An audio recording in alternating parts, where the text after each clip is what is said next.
Hello जी, अस्सलाम वालेकुम। क्या हाल है आपकी? उम्मीद है कि सब ठीक होंगे। तो यहाँ बना रही हूँ आज मैं नींबू का खट्टा मीठा पानी, और साथ मेरे जग में जो दूसरा पानी है वो टैंग वाला है। और अभी इसके बाद मैंने चाय भी बनाई थी। तो ये देखें, आज सारा दिन बस पानी, नींबू पानी, टैंग वाला पानी और चाय ही चलती रही। चाय सिर्फ मैंने अपने लिए बनाई थी, बच्चों ने बिल्कुल नहीं पी थी।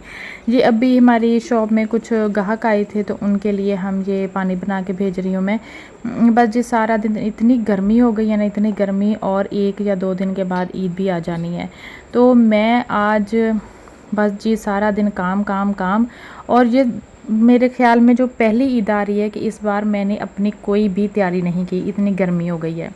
तो यहाँ पर आज मैंने शहर से कुछ सामान मंगवा लिया था, घर का राशन और बस जो इस्तेमाल की चीज़ें हैं। बहुत ज़्यादा सामान नहीं था, कुछ थोड़ा ही सा था जो मुझे ना ईद पे और ईद के बस इर्द गिर्द के जो दिन है ना उनमें ज़रूरत पड़ेगी, चावल और घी वगैरह। तो ये मैंने शहर से मंगवा लिए थे। मैंने कहा कौन ये रोज़ रोज़ थोड़ी थोड़ी चीज़ें यहाँ साथ वाली दुकान से लेने जाएगा, एक साथ ही शहर से मंगवा लेती हूँ। तो एक तो मेरी दर्दसरी ख़त्म हो गई, खुद ही गए बाज़ार और वहाँ से उनका अपना भी सामान आता है, वहाँ से वो घर का सामान भी ले आए। तो आज ये सारा काम करते करते मैं सोच रही थी इस बार मैं अपनी तैयारी कब करूँगी। बस जी मेरी अपनी तैयारी शायद दरमियान में ही रह गई या रह जाएगी, इसका भी अभी कुछ पता नहीं था। तो आज मैंने बनाना था चिकन, और देखें हमारे गांव की चिकन की दुकानें ही बंद हो गई। इनसे पहले ही किसी दुकान पे चिकन मिल ही नहीं रहा था। तो मुझे बस यहाँ पर मगरिब का टाइम हो रहा था, और फिर बस जो चीज़ घर पे मिली ना, ये आलू मिले थे मुझे, तो ये बस जी मैंने आलू का सालन बना लिया। और मैं बड़ी हैरान हो रही थी कि ये चिकन वाली दुकानें क्यों ख़त्म हो गई, बंद हो गई टाइम से पहले ही। शायद हम जैसे जो लोग होते हैं ना, उन्होंने ईद से जो थोड़ा टाइम होता है ना, कुर्बानी का गोश्त तो बहुत देर में आता है, ज़ोहर की अजान हो जाती है जब कुर्बानी का गोश्त घर पे आता है। तो उससे पहले किसी ना किसी ने तो चिकन पकाना ही होगा ना। तो पता नहीं ये इस दफ़ा ना चिकन की दुकानें पहले ही बंद हो गई। तो ये है आज सुबह का व्लॉग, जहाँ से मैंने स्टार्ट किया था, और अभी मैं सफाइयाँ कर रही थी। और मेरा दिमाग चल रहा था कि तकरीबन 11 साढ़े 11 बजे का टाइम हो गया है, और अभी मुझे मशीन भी लगानी है, कपड़े भी धोने हैं। तो ये घर के काम ही ख़त्म नहीं हो रहे थे, और इतनी गर्मी हो रही थी, इतनी गर्मी कि आज मैं सोच रही थी कि मैं ब्लीच भी कर पाऊँगी कि नहीं, हेयर कलर भी लगाऊंगी कि नहीं। बस जितना ज़्यादा मेरे दिमाग में काम चल रहा था ना कि ये भी मैंने करना है और ये भी मैंने करना है, तो मुझे नहीं लग रहा था कि आज मैं अपने लिए कोई टाइम निकाल सकूँगी। मैंने अपने बच्चों से ज़िक्र किया कि इस दफ़ा मैंने हेयर कलर भी नहीं लगाया, ब्लीच भी नहीं की। तो मेरे बच्चे आगे से मुझे कह रही हैं कि मम्मा आपने सारा दिन किचन में ही तो रहना है और करना ही क्या है। तो मैं सोच रही हूँ ये देखें, बच्चे पहले से ही फ़ैसला करके बैठे होते हैं कि अम्मा ने सिर्फ किचन में ही रहना है और करना क्या है। और यहाँ पर जी मैं कुछ सिनेमैटिक शॉट ले रही थी, और पता नहीं वो कैसे आए मैंने तो अपनी तरफ से जी छोटे से शॉट बना लिया। और जहाँ पर जी मेरे कपड़े भी धुल धुला गए थे, ये मेरे रोज़मर्रा के कपड़े होते हैं जो बच्चों ने रोज़ के रोज़ पहनने होते हैं, और मैंने धो लिए। अच्छा, उसके बाद ये फिर मैं आ गई कुछ ट्राई लगाने के लिए कि अच्छा यहाँ से देखूँ कैसे लग रहे हैं ये बूटे। तो माशाल्लाह जी बहुत बहुत अच्छे लग रहे थे।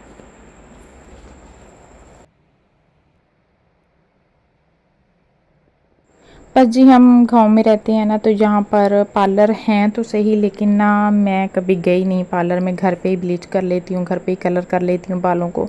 तो बस जी आज मैं बहुत उदास हूँ कि आज मैंने ये दोनों काम नहीं किए। बस यहाँ से ये मैंने अपने ये छोटे मोटे जो मेरे घर के काम होते हैं ना वो किए। और आज मेरी बिल्कुल भी हिम्मत नहीं थी खाना बनाने की दोपहर के टाइम ना। तो मैंने मंगवा लिए थे आज आलू वाले नान। मैंने सोचा चलें जी, पैसे तो 4 लग ही जाएंगे, सुकून तो हो जाएगा ना, गर्मी से जान छूट जाएगी।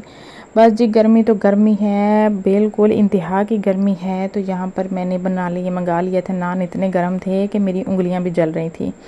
अच्छा, यहाँ पर जो तवे पर रोटी बनानी होती है ना, एक तो गैस सिलेंडर वाला यूज़ करती हूँ, उसका तो सेक ही नहीं लगता रोटी को। रोटी पके ना पके मैं पक जाती हूँ।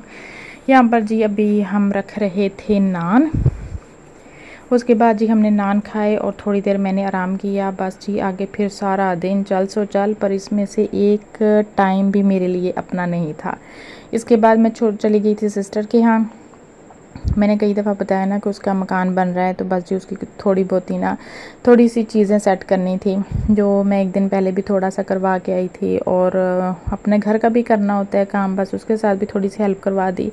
वो भी अकेली है अपने घर में, उसके भी बेटे हैं, मैं भी घर पे अकेली हूँ, मेरे घर में भी बेटे ही बेटे हैं, लड़के कहाँ इतने छोटे छोटे घर के काम करवाते हैं माओं के साथ, पर ये खुद ही करनी पड़ती हैं। यहाँ पर ये देखें जो मैं अभी दिखा रही थी, अभी उसका हर तरफ चीज़ें फैली हुई थी, कचरा ही कचरा था। अभी खिड़कियाँ दरवाजे भी नहीं लगे थे, गांव में थोड़ी सी हवा चले ना तो मिट्टी उड़ उड़ के आ जाती है ना। तो हम सोच रहे थे ये कैसी ईद आ गई, हमारी सुबह को ईद है और हम यहाँ पर कट्टा मिट्टी हुए पड़े हैं। और यहाँ पैप लगाया, सेहन धोया, उसकी चीज़ें साफ़ की, और वो भी इतनी थक गई और मैं भी थक गई। उसके बाद उसने बनाई थी चाय, और हमने चाय और बाकी बाकर खानियाँ थोड़ी सी इंजॉय की, और फिर मैं घर वापस आ गई। बस जी उसके बाद फिर अपने घर की हांडी रोटी की, और उसके बाद फिर दिन ख़त्म हो गया। यकीन माने मैंने कोई भी ईद की तैयारी नहीं की थी, हालांकि मेरे घर में ना मेरी सास है ना मेरी जेठानी है, लेकिन फिर भी मेरी कोई भी तैयारी नहीं थी, मुझे कोई रोकने टोकने वाला भी नहीं। बस मसला ये है कि सारे घर के काम खुद करने पड़ते हैं, और उसके बाद मेरे पास इतना टाइम भी नहीं बचा कि अपने लिए मैं कुछ कर सकूँ। चलें क्या करें, ऐसी ही ईदें होती हैं कभी कभी।